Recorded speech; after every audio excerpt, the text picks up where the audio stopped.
Ordem para Conversar, o podcast da Ordem dos Solicitadores e dos Agentes de Execução. Muito bom dia, sejam bem-vindos a mais um episódio do podcast Ordem para Conversar. Este é o podcast da Ordem dos Solicitadores e dos Agentes de Execução, onde já sabe, a única ordem que aqui se impõe, neste espaço de análise e reflexão, é mesmo esta, conversar. Mas antes de avançarmos para aquela que será a conversa de encerramento desta primeira temporada, damos voz às perguntas de quem nos acompanha e, obviamente, às respostas e esclarecimentos na voz do bastonário da OSAI, Paulo Teixeira.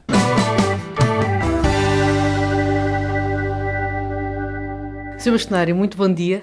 Cá estamos então mais uma vez, a última desta primeira temporada, como é óbvio, e desta vez, para não fugir à regra, recebemos muitas perguntas de quem nos acompanha. Por isso, muito obrigada por estar aqui connosco. Muito obrigado, muito bom dia a todos. Eu acho que esta é a última, disse a Ana, não é? É a última, eu julgo, de muitas outras temporadas, porquanto se tem vindo a demonstrar que tem vindo a ser e visto e analisado e tido pelos colegas como um belíssimo canal de comunicação e, portanto, servirá com certeza para implementar ainda melhor aquilo que na verdade tem vindo a ser feito e, portanto, primeira temporada de muitas, com certeza. Muito obrigado. E vamos então, recebemos 3 perguntas muito focadas no que são os estágios e os exames de acesso. Passamos então a lê-las. Já sabem como funcionará o próximo estágio com as alterações que foram feitas? Dentro da mesma, digamos assim, da mesma natureza, quando é que vão anunciar, como é que se vão organizar os estágios com as novas alterações dos estatutos? E se os exames de acesso à ordem vão manter-se ou se vão sofrer também alterações? Bom, pergunta interessante, sem dúvida nenhuma, como tantas outras que são feitas, embora a resposta não seja fácil de dar, porquanto não está ainda em vigor, está em estudo e está em preparação, dentro do Conselho Geral, para depois levar uma Assembleia Geral, o futuro regulamento do estágio, adaptando naturalmente àquilo que foram as alterações introduzidas ao nosso Estatuto. Mas há coisas que se podem afirmar claramente, até porque elas constam da própria Estatuto, alterado que foi, e portanto nessa matéria não é difícil responder. Ou seja, no que concerne ao acesso, não é ao estágio, porque nós não temos exame de acesso ao estágio, mas sim um exame para concluir o estágio. No próximo regulamento de estágio, esse exame final será substituído, já consta da lei, está em vigor, será substituído por um trabalho de natureza técnico-científica, digamos assim, a promover e a definir nesse mesmo regulamento. Então, esse é um dado adquirido. Nós não vamos poder manter, não é que fosse a melhor solução, mas nós não vamos manter o exame como prova final de acesso à inscrição definitiva como solicitador, porque essa prova final de conhecimentos, digamos assim, será substituída por um trabalho elaborado pelo estagiário e que depois submetido naturalmente à avaliação de um júri nomeado para o efeito. Portanto, se o acesso ao estágio não teve, nem terá nenhum exame, portanto, os requisitos de ingresso no estágio são exatamente os mesmos, a licenciatura em Direito ou a licenciatura em Solicitadoria e uma inscrição feita online no site da OSAI, e o problema se coloca, é muito provável que nós possamos vir a ter até mais do que um momento de abertura de estágio durante o ano, ou até mesmo podemos ter a hipótese, vamos ver se conseguimos, de estar permanentemente aberto o estágio. Isto é, qualquer licenciado em Solicitadoria ou em Direito que queira ingressar no estágio não terá de esperar, em princípio, por nenhum momento temporal, nenhum momento fixado a partir do qual iniciou o seu estágio, que a qualquer momento poderá fazer e ingressa na fase em que o estágio estiver a decorrer e depois completa no ano subsequente ou durante o ano subsequente contado a sua inscrição. Mas em termos de exame, essa é a grande novidade, porque ela já consta do Estatuto, não é? Avançamos para um outro tema, a agenda da Ordem dos Solicitadores e Agentes de Execução, em que alguém que nos acompanha pergunta para quando a agenda jurídica 2025? Eu percebo e agradeço e fico muito satisfeito pela ansiedade. Isso é sinal de que a agenda serve aos senhores solicitadores e tem sido bem acolhida por eles, razão pela qual perguntam para quando. Tal qual como tem vindo a ser tradição nesta casa, vamos fazer um esforço, como sempre fizemos, para que chegue aos escritórios dos senhores solicitadores o mais depressa possível e, portanto, este ano não será exceção e durante o mês de novembro, provavelmente, com toda a certeza, estará nos escritórios dos solicitadores a nossa famosa e muito boa, diga-se passagem, agenda de trabalho. Avançamos agora para uma outra temática, mais ligada à disciplina e à fiscalização. Em sede de cadastro de associado inscrito, se do mesmo constar pena de advertência ou de multa, findos 5 anos, o cadastro é limpo e a lei é clara nesse sentido no Estatuto. Quanto à instauração de processos disciplinares, o Estatuto refere que o prazo são 3 anos e nada mais esclarece. Pergunto, por este prazo de 3 anos, subentende-se que, findo o mesmo, o respectivo registro deve ser removido e o cadastro ficar limpo? Ana, quando nós lançamos a ideia de suscitar nos solicitadores de execução a possibilidade de fazerem questões ou colocarem questões para eu responder e que responder e que tenho vindo a responder e não vou escusar de responder a nenhuma, mas há matérias que são sensíveis, designadamente por serem da competência de outros órgãos, competência exclusiva de outros órgãos, e que não me parece muito razoável, nem mesmo em termos abstratos, gerais e abstratos, de estar a pronunciar-me sobre matéria de natureza disciplinar, porque é da competência exclusiva do Conselho Superior. E muito menos, naturalmente, se fosse uma questão concreta, então aí, naturalmente, tinha que me abster de fazer qualquer comentário. Isto não invalida que o colega ou a colega que colocou a questão, que se agradece naturalmente, que coloque pelos meios normais e que o faça através de e-mail dirigido ao Conselho Geral, e se na verdade houver alguma possibilidade de nós não nos pronunciarmos em função da circunstância concreta que o colega queira colocar, naturalmente responderemos, no limite reencaminhando para o órgão competente, porque naturalmente é preciso respeitar aquilo que são as competências dos órgãos distintos desta casa. E ainda, digamos assim, de uma outra forma, mas ainda ligado à questão da fiscalização, da disciplina do acompanhamento, uma pergunta sobre como correu a reunião com a CAS. Eu não sei se o meu natural otimismo é exacerbado ou não, espero que não seja, e sinto e tenho esperança que não seja, e por isso a primeira reunião com esta nova direção da CAS não podia ter corrido melhor. E não podia ter corrido melhor não porque nós tenhamos levado à CAAG aquilo que são as nossas preocupações distintas das outras reuniões que tivemos com a direção anterior, mas exatamente por isso mudou a direção da CAAG. E mudou a direção para muito melhor. Não tenho nenhum problema em afirmar categoricamente que desta feita a CAAG tem um presidente ou um diretor, como queiramos chamar, que está realmente preocupado com aquilo que são as funções da CAAG e aquilo que é o sucesso da ação executiva em Portugal e de estreita colaboração com a OSAI, circunstância que nos últimos 2 anos e meio esteve longe, muito longe de acontecer, infelizmente, e não foi por culpa nossa. Portanto, é de aplaudir, é de parabenizar e é de desejar, como já o fiz pessoalmente ao Dr. Renato Gonçalves, os melhores sucessos no exercício das suas funções e que estou absolutamente convencido que a muito breve trecho já se notarão diferenças naquilo que é o relacionamento entre a CAAG e a OSAI. Sobre uma outra reunião que também aconteceu, perguntam-nos se há alguma novidade decorrente da reunião com a Sra. Secretária de Estado. A Sra. Secretária de Estado ontem, terça-feira, quando isto foi para o ar, mas ontem não pôde estar presente, os colegas saberão esta questão desagradável para todos nós da evasão do estabelecimento prisional tem ocupado, inusitadamente, mas tem ocupado o Ministério da Justiça, e ontem a Sra. Secretária de Estado fez-se representar pela Sra. Chefe de Gabinete. Os assuntos ligados, que foram discutidos, têm a ver com o futuro novo regime que está a ser preparado pelo Governo e com a Assembleia da República das citações eletrónicas e das notificações. É algo que também interessa aos solicitadores e aos agentes de execução, desde logo porque, se nós pensarmos bem, foi precisamente pela aposta na desmaterialização e na aposta pela eficiência do sistema que os agentes de execução se afirmaram de uma forma clara no mercado e os solicitadores a mesma coisa. Portanto, estamos a acompanhar, o relacionamento é extraordinário, é muito bom, é muito aberto, o Ministério da Justiça está disponível para continuar a conversar connosco e, portanto, a esperança é que nós continuemos precisamente a lutar pelas nossas reivindicações e isso falo-emos com certeza nos próximos tempos também. Claro, e a fazer parte da solução e do que são as melhores respostas para o cidadão e para a justiça. Sr. Bastonário, muito obrigada. Eu, antes de terminar, queria só agradecer a todos quantos participaram neste podcast, a todas as internas e externas, e, portanto, gostava muito de agradecer, ainda que, na verdade, já o tivesse feito, mas como este é o último programa deste podcast, desta temporada, queria, naturalmente, deixar o agradecimento pessoal por todos quantos participaram. Sr. Bastonário, quanto a nós... E a vocês, em especial, também. E nós muito agradecemos por nos ter ajudado a cumprir esta ordem para conversar. Com todo o gosto. Muito obrigado. Obrigado.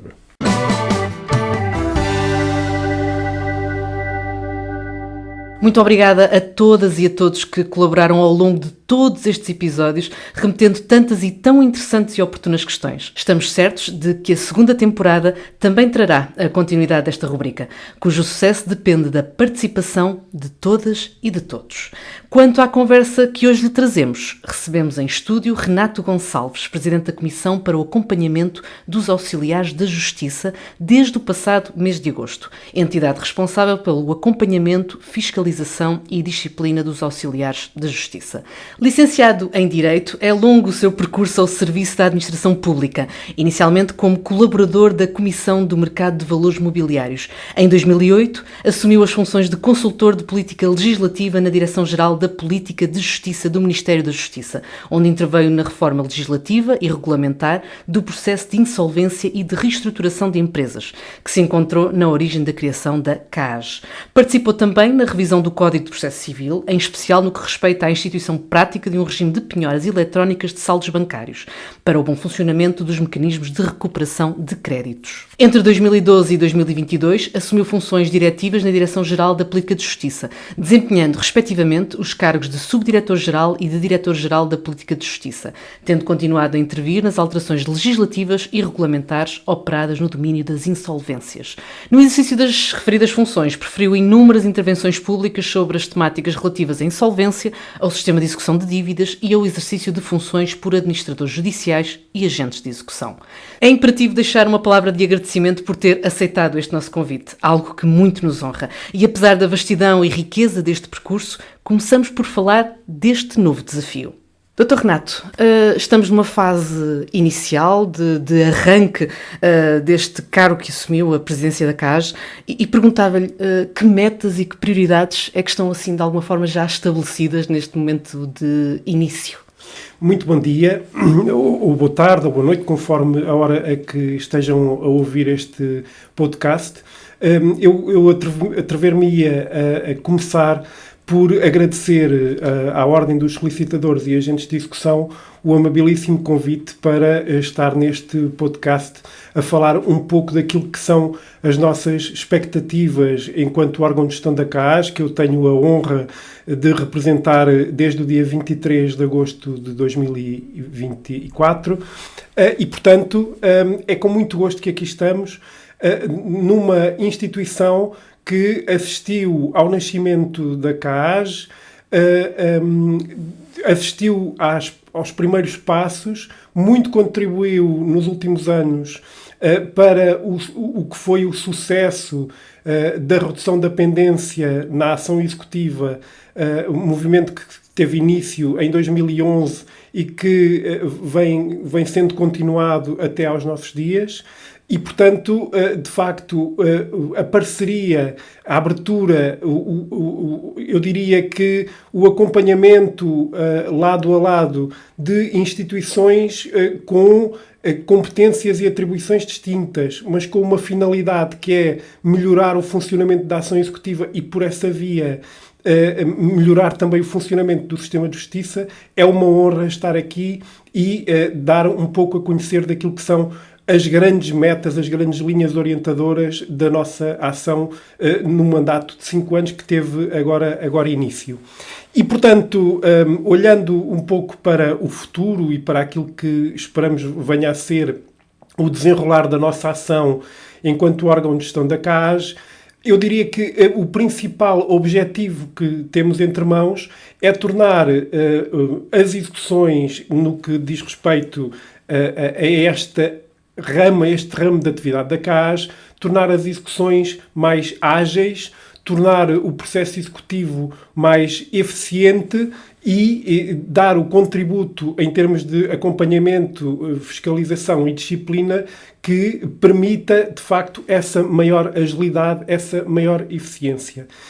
Com isto, naturalmente, isto traduz-se em ações mais concretas e, de entre essas ações, aquelas que nós consideramos mais relevantes prendem-se, de facto, com tornar a atividade da CAAS mais conhecida, ainda mais conhecida do que é hoje, marcar uma presença cada vez maior para que quem está no terreno a lidar com as execuções todos os dias, ou porque é executado, ou porque é exequente, ou porque opera como auxiliar da Justiça, contribuindo para a tramitação das execuções, no caso, os agentes de execução, saibam que têm uma entidade com a qual se podem relacionar, saibam que essa entidade pretende dar uma resposta cada vez mais célere às suas preocupações, às suas necessidades, e saiba que tem nessa entidade, de um lado, um parceiro que ajuda a compreender cada vez melhor o sistema executivo vigente em Portugal, mas, por outro lado, que também, quando é necessário, não se vai eximir da função de atuar e disciplinar o que houver para disciplinar. Estas são, eu diria que, as grandes linhas em que se baseará a atuação do órgão de gestão da CAAS, providenciando pelos recursos necessários para que as duas comissões independentes que integram a CAAS, quer a Comissão de Fiscalização, quer a Comissão de Disciplina, possam intervir da melhor maneira possível e que, basicamente, o órgão de gestão, enquanto entidade responsável, enquanto órgão, passo o pleonasmo, responsável pela condução geral dos destinos da CAAS, possa dar o seu contributo em termos de apetrechamento, por um lado, da CAAS com os meios necessários para prosseguir estas atividades e, por outro lado, também conseguir-se um acompanhamento, quer em termos de política legislativa com formulação de propostas, quer em termos de política regulamentar com os ajustamentos aos regulamentos que seja necessário introduzir, tudo isto de uma forma suportada em avaliações de impacto normativo que permitam, de facto, à CAAS ter uma presença sólida, fundada no conhecimento e não, perdoem uma expressão, naquele tradicional achómetro que em Portugal existe e, portanto, a preocupação será muito esta. Termos uma ação fundada em dados, fundada em números e que nos permita contribuir para que a ação executiva melhore em Portugal. Ou seja, ser verdadeiramente uma comissão de acompanhamento. No fundo, esta palavra acompanhamento não é ao acaso, digamos assim, lançada. É estar mesmo ao lado de todos os envolvidos no processo executivo. Exatamente. A palavra acompanhamento, quando a CAAS foi criada, quando foi pensada, houve várias hipóteses e o que na altura sobressaiu, eu tive a honra de participar nesse processo e, portanto, lembro-me bem dos trabalhos preparatórios de criação da CAAS, foi designadamente essa atitude de acompanhar todos os intervenientes na ação executiva e também na área dos administradores judiciais, exatamente a mesma preocupação, acompanhar para que não haja aqui, de facto, uma atuação desgarrada entre quem fiscaliza, entre quem aplica sanções. Não é isso que nós pretendemos. Não pretendemos ser meros fiscalizadores que nada fazem. Não pretendemos ser meros disciplinadores que apenas se limitam a aplicar sanções sem preocupações de prevenção geral. O que nós pretendemos é dar acompanhamento em termos de formação, em termos de explicação do funcionamento dos regimes e depois, naturalmente, em termos de fiscalização para ver se os deveres a que todas as entidades intervenientes estão sujeitas podem e estão ou não a ser cumpridos e também, naturalmente, aplicar as sanções que, verificado que seja o incumprimento de determinados deveres, têm de ser aplicadas, naturalmente, em estreita articulação com as outras entidades que também têm a seu cargo a aplicação do regime sancionatório a estas profissões, designadamente o Ministério Público, a Polícia Judiciária e os tribunais, acima de tudo. Portanto, esta articulação é fundamental e é para isso que nós, de facto, pugnaremos para que haja cada vez um acompanhamento mais aberto, mais transparente, mais franco dos auxiliares de justiça e também, naturalmente, no que respeita às execuções de exequentes, de executados, porque não há execuções sem exequentes nem executados, mas também não há execuções sem agentes de execução responsáveis que, ao fim e ao cabo, desenvolvam a sua atividade de uma forma transparente, de uma forma, eu reitero a palavra e não é inocente, de uma forma responsável e portanto, é fundamental haver este acompanhamento. Aproveito para dar nota que bem sabemos que muito já foi feito ao longo dos anos, muito suportado, de facto, numa estreitíssima colaboração entre a Ordem dos Solicitadores e dos Agentes de Execução, que desde a sua criação em 2015, em sucessão do que foi a Câmara dos Solicitadores, esteve ao lado da CAAG. Eu queria destacar, porque não posso deixar de o fazer, não só pela amizade pessoal, como pelo profundo respeito profissional, o contributo inestimável que o José Carlos Rezende, que infelizmente há tão pouco tempo nos deixou, deu com a sua equipa para o sucesso da redução da pendência. Esse trabalho foi iniciado, esse trabalho agora, o que nós nos comprometemos é a reforçar esses laços. Já tivemos, e eu devo dizer, uma reunião muito proveitosa com o Sr. Bastonário e com o Sr. Presidente do Colégio de Especialidade dos Agentes de Execução. Desse trabalho resultou já uma articulação que permitirá seguramente a criação de alguns grupos de trabalho para debate de matérias importantes, como seja a matéria da contingentação, como seja a matéria do acesso à profissão.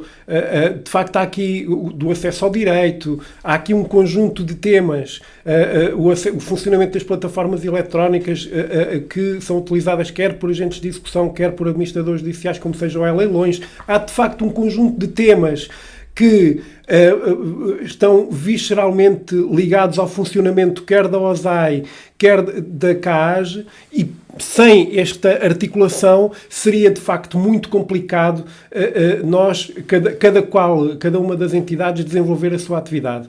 É desta parceria com a salvaguarda das atribuições e competências e da independência da CAAG e da OSAI enquanto Associação Pública Profissional que nós estamos a falar.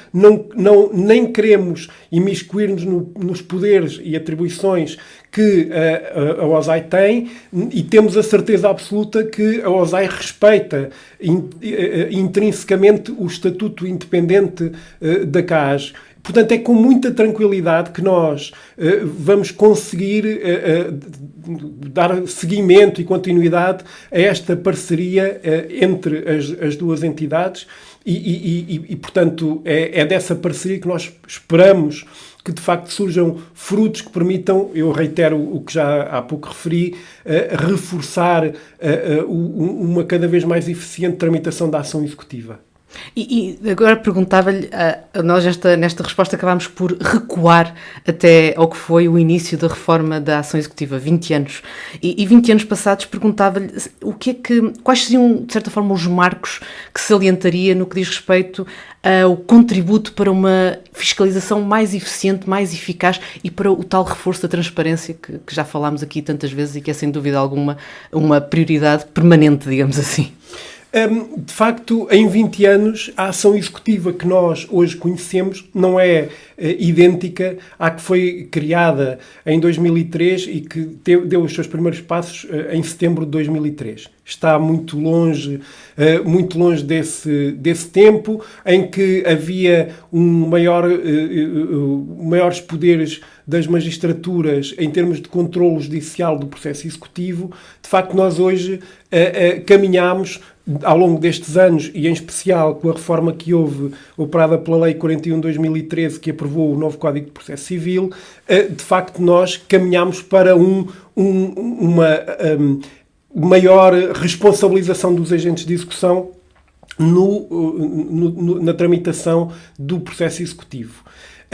Esse marco foi muito importante, mas esse marco só foi possível porque lhe precederam, de facto, um conjunto de iniciativas que tiveram impacto administrativo e de tramitação, por exemplo, com o estabelecimento de marcos na ação executiva, da detecção de fases no processo executivo, de detecção, ao fim e ao cabo, de detecção do estado dos processos em cada uma das fases, de identificação, ao fim e ao cabo, de formas de reduzir a pendência, trabalho esse que teve um impacto muito significativo por algumas medidas adotadas durante o período em que Portugal esteve sob exame e sob escrutínio da Troika, período que se iniciou em 17 de maio de 2011.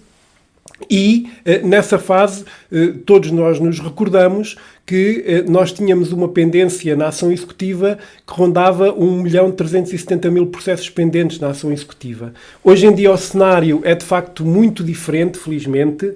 Temos uma pendência muito menor, mas continuamos a ter alguns aspectos que merecem muita reflexão e portanto, de facto, nós temos uma duração média da ação executiva ainda bastante significativa. Essa duração média vai oscilando entre os 40, 43, 46 meses. É de facto um tempo que se olhar de uma forma mais ou menos superficial, pode parecer muito exagerada, mas há muitas razões para essa duração média.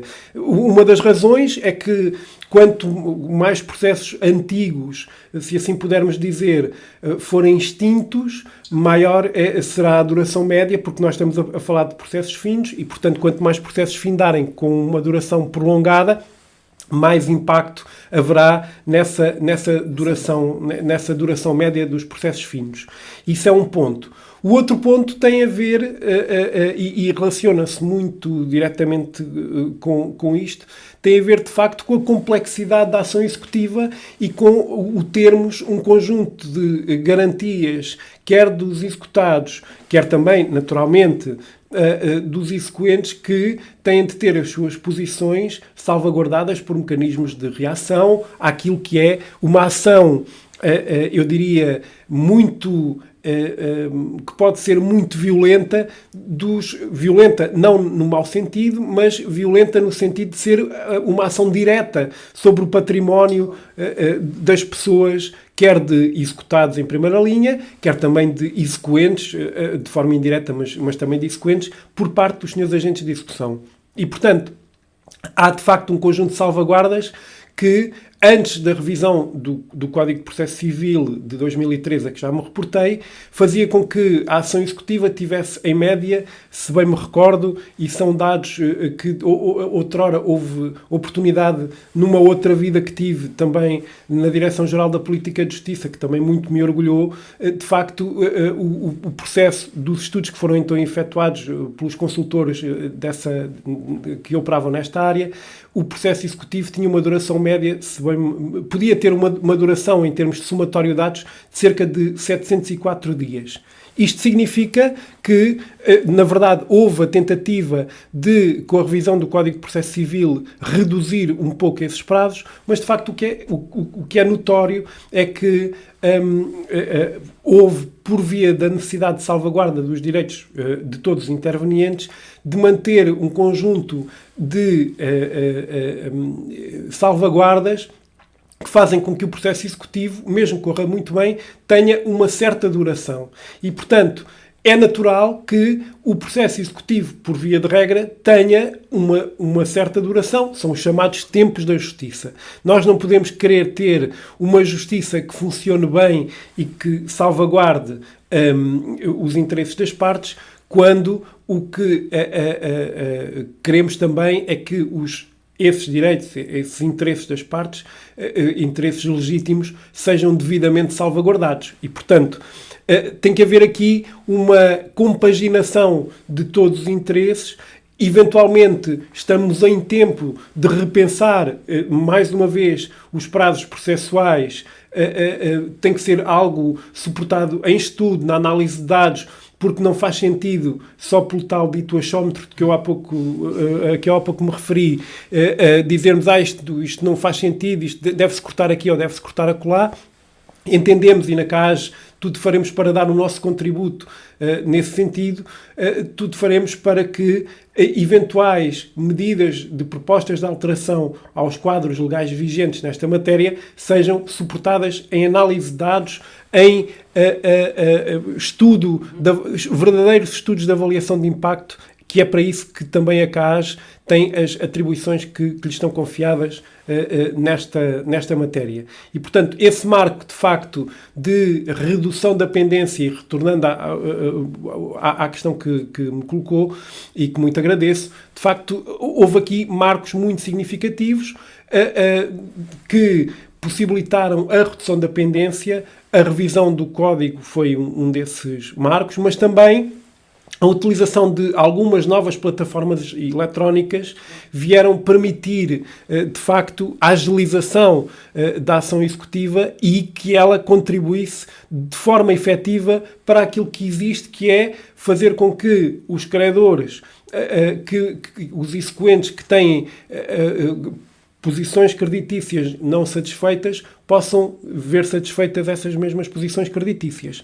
Recordo, por exemplo, como um desses marcos muito significativos, o efetivo funcionamento das penhoras eletrónicas de saldos bancários, que em 2 anos permitiu a recuperação de mais de 600 milhões de euros, o que na altura foi de facto um saldo muito positivo face a todos os anos anteriores do que tinha sido o funcionamento da ação executiva. Outro marco muito significativo foi a criação da plataforma e-leilões em 2015, e, portanto, mais uma vez, a Ordem, na sua parceria com o Ministério da Justiça, então, deu um contributo inestimável para que, de facto, fosse possível a ação executiva de ter cada vez melhores resultados. E por aí adiante, de facto, haveria um conjunto de situações, eu penso que estas talvez tenham sido as mais significativas, e agora não é do passado não é do passado que devemos viver. O que devemos é olhar para o futuro e pensar que, se foi possível no passado alcançar estes resultados, com base nas muitas e poderosas ferramentas que a tecnologia hoje em dia nos oferece, será possível seguramente fazer ainda melhor. E é para isso que temos que olhar, é para isso que temos que direcionar, perdoem-me a expressão, o tiro, e é para isso que temos que trabalhar em conjunto. A CAAS está absolutamente disponível para fazer esse trabalho conjunto com todos os parceiros, e a OSAI é, na parte das execuções, para além naturalmente do Ministério da Justiça, em que a CAAS se insere, é de facto um dos parceiros privilegiadíssimos para esse trabalho conjunto de melhorar o funcionamento da ação executiva. Tocou na questão da tecnologia. Podemos dizer que nos tempos que vivemos, os avanços tecnológicos, que são permanentes, obviamente, mas vivemos um tempo em que falamos muito, por exemplo, de inteligência artificial. Estas ferramentas são simultaneamente oportunidades e desafios, seja para a ação executiva, seja para a fiscalização e acompanhamento desta atividade? Sim, é indubitável que as ferramentas tecnológicas ao nosso dispor, e isso é algo que vem do passado, só foi possível reduzir-se a pendência porque muito do processo executivo passou basicamente todo a ser tramitado de forma eletrónica e passou a haver ferramentas de fiscalização por exemplo, o número único de cada um dos processos executivos, o identificador único da ação executiva, introduzido, se a memória não me falha, no início de 2012, permitiu, de facto, que houvesse um maior controle das contas cliente e por essa via, uma melhor fiscalização e também menos erro no manuseio dessas contas cliente. E se as tecnologias anteriormente menos poderosas deram uma possibilidade de avanço tão significativo como aconteceu com a ação executiva, é natural que ferramentas muito mais poderosas, se devidamente orientadas, e é esse trabalho de orientação do uso das tecnologias que a CAAS atualmente se propõe fazer, em parceria sempre com os parceiros que já me referi, e que a OSAI é privilegiado parceiro da CAAS.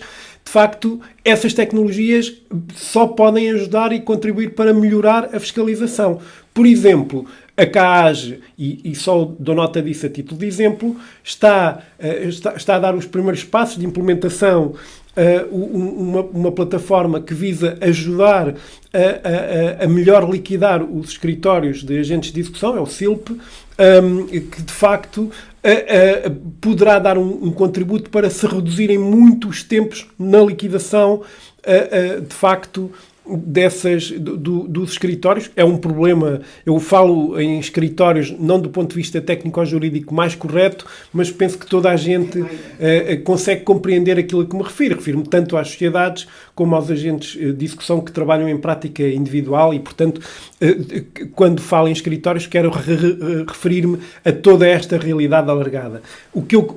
Para dizer, de facto, esta plataforma, o seu objetivo é permitir uma melhor liquidação dos escritórios, uma melhor liquidação dos processos e, portanto, vai naturalmente dar uma ajuda preciosa àquilo, e essa é a nossa expectativa, àquilo que é também o funcionamento da ação executiva nesta perspectiva da fiscalização. De todo modo, nós sabemos que a inteligência artificial, as novas tecnologias, o machine learning, o deep learning, todos esses grandes chavões, se não forem devidamente orientados com um propósito e se nós falarmos neles apenas para dizermos que são grandes chavões, de facto eles não aquecem nem arrefecem, perdoem-me a expressão.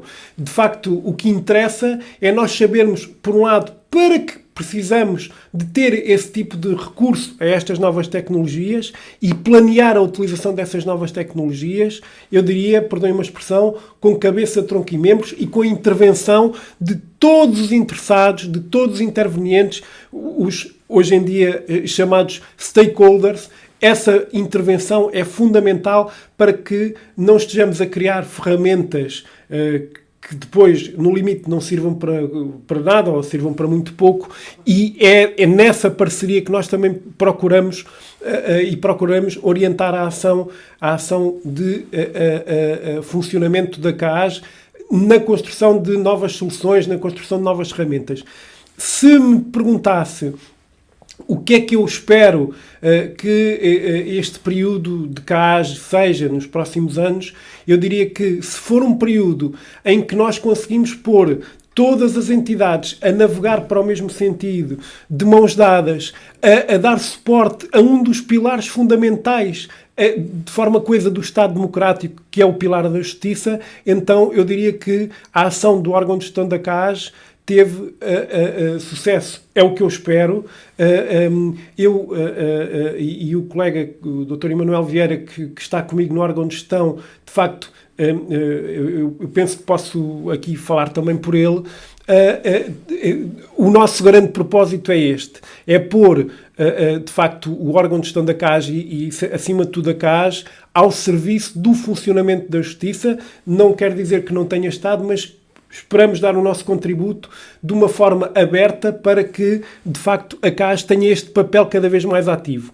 E este papel traduzir-se-á, por exemplo, em tentarmos atender cada vez melhor executados, tentarmos dar resposta aos senhores agentes de execução no que tem a ver com questões sobre contingentação ou sobre questões que tenham sobre o funcionamento da ação executiva, tentarmos estar presentes, reiterando e retomando uma prática que já outrora se verificou, mas que depois, por efeitos da pandemia, foi suspensa, como ter atendimento em alguns tribunais, e gostaríamos muito de alargar esse atendimento a outros tribunais, assim consigamos ter recursos para o efeito, e tudo faremos para conseguir reforçar os nossos quadros nesse sentido. Portanto, há aqui um conjunto de medidas que nós queremos tomar, que basicamente têm por finalidade pôr a CAAS ao serviço da ação executiva e, acima de tudo, ao serviço dos cidadãos, porque nós estamos aqui para servir o interesse público. E o serviço de interesse público passa por servir os cidadãos. É para isso que nós cá estamos. Aliás, eu diria mais em termos gerais, que é para isso que qualquer entidade pública existe. É para servir os cidadãos. Não é para se servir, não é para nenhum dessas finalidades, mas é para servir os cidadãos. E esse é o mote que nos vai governar ao longo deste tempo. É interessante porque poderíamos quase dizer que, se calhar, o maior desafio do tempo que vivemos e também para a CAAS é, num tempo de tanta tecnologia em que temos de tirar proveito dessa tecnologia, não nos podemos esquecer de humanizar, de aproximar, como disse, retomar atendimentos, atender melhor, esclarecer mais, estar de alguma forma mais próximo, até, digamos assim, com um foco na tal prevenção, para também, de alguma forma, agilizar a fiscalização, porque a prevenção acaba por ser sempre o primeiro passo, não é assim? Exatamente. E há um dado que eu acho que é muito interessante e que tem a ver com o seguinte. Se nós olharmos para o número de participações, de queixas dirigidas, por exemplo, à CPE, à Comissão para a Eficácia das Execuções, uma das entidades que precedeu a criação da CAAS, nós verificamos que em 2011 havia cerca de 1.500 participações, 1.500 queixas por ano dirigidas por N pessoas à CPE. Hoje em dia, dos últimos dados de que disponho, resulta que em 2023 nós ficámos por cerca de menos de 600 queixas dirigidas à CAAS para análise nesta matéria da ação executiva. Quem olhar de uma forma mais ou menos desprecavida para estes números pode dizer isto é um ótimo sinal, porque nós temos menos queixas, é sinal que há menor litigiosidade, há menos problemas. Será assim? A interrogação que eu aqui deixo é uma interrogação que é baseada não num conhecimento aprofundado da realidade, mas numa ideia de que, eventualmente, nós, na CAAS, temos que abrir mais os canais de comunicação com as pessoas. Porque, de facto, em 2011, com muito menos meios tecnológicos, de facto, havia eventualmente mais queixas. E hoje em dia, com muito mais meios tecnológicos, há muito menos queixas. Com maior exigência das pessoas, porque nós olhamos para os cidadãos e percebemos que cada vez os cidadãos, felizmente, são cada vez mais informados e eles queixam-se menos. Bem sabemos que tem havido uma natural ou uma circunstancial redução do número de processos centrados nos tribunais. Mas isso não significa que esse número de redução de processos tenha de se fazer acompanhar por um número de redução de queixas em cerca de 2/3. Isto é, se nós tínhamos cerca de 1.500 queixas em 2011 e em 2024 temos pouco mais de 500 queixas, 2/3 das queixas desapareceram. Será que desapareceram também 2/3 dos problemas das pessoas? É a pergunta que eu deixo. Eventualmente não. E, portanto, nós temos que colocar a CAAS cada vez mais facilmente acessível às pessoas, porque termos mais queixas, ao contrário do que poderia significar, não é sempre um mau sinal. O mau sinal é nós termos queixas e não lhes darmos resposta. E a este nível, nós tudo faremos também para tornar mais eficiente o processo de resposta da CAAS. Sabemos que, como em qualquer entidade, há sempre espaço para melhorar. Todos nós, nas nossas vidas, temos espaço para melhorar e a CAAS não é um exemplo do contrário. Todas as entidades têm espaço para melhorar. Nós temos uma equipa excepcional a apoiar-nos. Neste momento, estamos a conhecer todos. Este órgão de gestão está em funções há muito pouco tempo, mas do que foi possível já percepcionar, de facto, a CAAS tem uma equipa de exceção e, em conjunto, a equipa que existe com estes membros que vieram integrar o órgão de gestão e que não são mais do que elementos dessa mesma equipa com funções específicas, tudo faremos para dar o nosso contributo para melhorar o funcionamento da CAAS, também no que respeita às respostas a essas participações, a essas queixas que, na verdade e numa palavra, não são mais do que angústias que merecem ser respondidas e que merecem ter a devida resposta em tempo útil e é o que tudo faremos para dar essa resposta. Falámos que os cidadãos Sim, também o acesso mais transversal, digamos assim, à tecnologia, à internet, ou seja, felizmente tem cada vez mais acesso a mais e melhor informação. E perguntava-lhe se também já há cada vez, olhando para as queixas que chegam, também um maior domínio do que é o tal tempo da justiça de que falámos. Não há esse domínio. Aliás, continuamos a contar com o imediatismo. Continuamos a contar com o imediatismo. A comunicação social, fazendo muito bem o seu trabalho, também mostra, e eu agora vou fazer uma afirmação um bocadinho polémica, mas não vou deixar de a fazer, a comunicação social mostra mais os casos que correm pior do que os casos que correm melhor.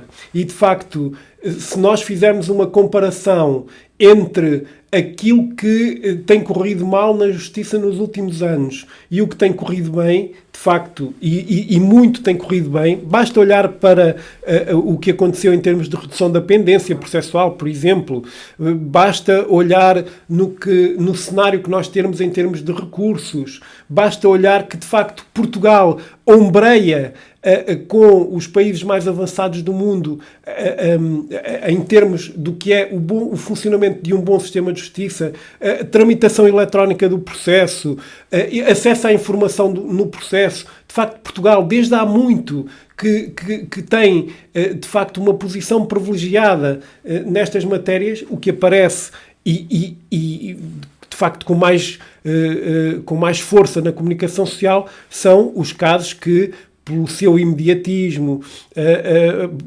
e também, basicamente, por trazerem mais público ao consumo desses meios, de facto, são os casos que correm mal. Eu penso que não compete à Justiça, senão pela sua ação demonstrar e todos os dias tentar fazer transparecer para o público em geral que há muitas coisas que também felizmente correm bem.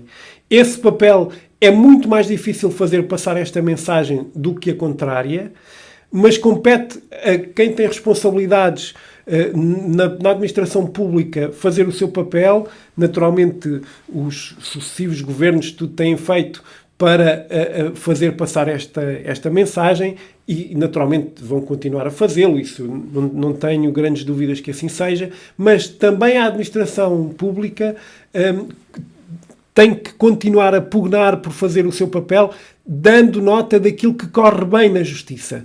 E portanto, as pessoas, para aceitarem e para haver uma inversão da tendência de uma grande desconfiança que existe no sistema de justiça, de facto é preciso muita prova. E essa prova só é possível fazer-se diariamente, com o esforço de todos os dias e com a não descrença de baixar os braços só porque há mais uma notícia de algo que correu mal, há mais um escândalo, há mais um problema. Isso, nós sem descurar a preocupação de que essas coisas não aconteçam e minorar ao máximo o risco de ocorrência dessas situações menos felizes ou às vezes muito infelizes, nós temos que tentar fazer passar sempre, de facto, para fora e abrir o funcionamento do sistema de justiça ao conhecimento do que corre bem. Esse é um papel fundamental, na minha perspectiva, na minha modesta perspectiva, é um papel fundamental para quem está e tem responsabilidades na gestão das diversas entidades do sistema de justiça, é ter essa postura de informação construtiva daquilo que vai funcionando bem no sistema de justiça. Estamos a chegar ao fim da nossa conversa e gostaria de terminar com uma pergunta que, digamos assim, pode estar a ser colocada no tempo errado, porque estamos no início do exercício desta missão, que é então a presença do órgão de gestão da CAGE. Mas não queria deixar de lhe perguntar, no final, que balanço é que gostava de poder vir a fazer? Seria ter conseguido, como já disse, colocar todas as entidades envolvidas a navegar no mesmo sentido? Seria esse balanço, se nós conseguirmos basicamente orientar a nossa ação para contribuir para que daqui a 5 anos todas as entidades estejam de forma sólida e habitual todas as entidades a remar para o mesmo lado, penso que terá sido um contributo significativo para o funcionamento melhor do sistema de justiça. Esse, de facto, é o nosso desígnio, é para isso que todos os dias trabalharemos afincadamente neste período. Dr. Renato Gonçalves, só lhe podemos agradecer mais uma vez por ter estado aqui connosco. Este será o último episódio desta primeira temporada, por isso foi uma honra ter podido conversar consigo. O gosto foi meu. Aproveito para dar nota de que a CAAS está sempre disponível para discutir todos os temas com a OSAI e com todos os outros parceiros interessados, e foi uma honra para nós ter oportunidade para expor também um pouco da nossa visão acerca do que deve ser o funcionamento do sistema de justiça nesta matéria. Muito obrigado. Muito obrigado, Dr. Renato. Terminamos assim mais uma conversa e terminamos assim a primeira temporada. Muito obrigada, Dr. Renato Gonçalves, muito obrigada a todos os convidados que por aqui passaram e, claro, muito obrigada a si que nos acompanha. Cumprimos esta ordem para conversar e estamos ansiosos por regressar numa segunda temporada. Até ao nosso regresso, ouça ou recorde todos os episódios nas plataformas Spotify e YouTube. E, claro, acompanhe a Ordem no Instagram, Facebook, LinkedIn, Threads e Rede X e adira ainda ao WhatsApp da OSAI. Por lá, divulgaremos com toda a certeza a data de arranque da segunda temporada e todas as novidades sobre a mesma. E, obviamente, cá o aguardaremos neste que é o podcast da Ordem dos Solicitadores e dos Agentes de Execução, onde, já sabe, a ordem é só uma: conversar.